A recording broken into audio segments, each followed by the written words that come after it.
பெரிய மழை பெஞ்சுக்கிட்டு இருக்கு.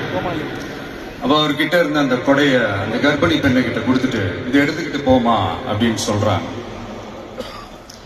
அப்ப அந்த பொண்ணு சொல்றாங்க,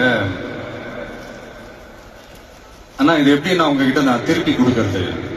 அதுக்கு அந்த ஆட்டோக்காரர் சொல்றாரு, வேற யாருக்காவது தேவைப்படுறவங்களுக்கு கொடுத்துருமா அப்படின்னு சொல்லிட்டு அவர் போயிடுறாரு. அந்த கர்ப்பிணி பெண் அந்த கொடையை எடுத்துக்கிட்டு ஹாஸ்பிட்டல் வாசலுக்குள்ள போகும்போது அந்த வாசல்ல ஒரு பெரியவர் மழைக்கு பயந்துகிட்டு அப்படியே கை கட்டிக்கிட்டு நின்றுட்டு இருக்கிறாரு. அந்த கர்ப்பிணி பெண் அந்த கொடைய அந்த பெரியவர்கிட்ட கொடுத்து, ஐயா இதை எடுத்துட்டு போங்க ஐயா அப்படின்னு சொல்றாங்க.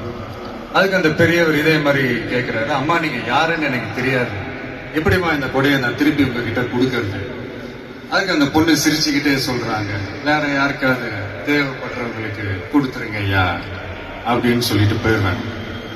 உடனே அந்த பெரியவர் கொடையை எடுத்துக்கிட்டு பஸ் ஸ்டாப்புக்கு வராரு. பஸ் வருது, ஏறி போகும்போது அங்க பாக்குறாங்க ஒரு பூக்கார அம்மா பூவை வச்சுக்கிட்டு ஒரு அட்டையை இப்படி மழைக்காக பிடிச்சிக்கிட்டு உட்கார்ந்துட்டு இருக்கிறாங்க.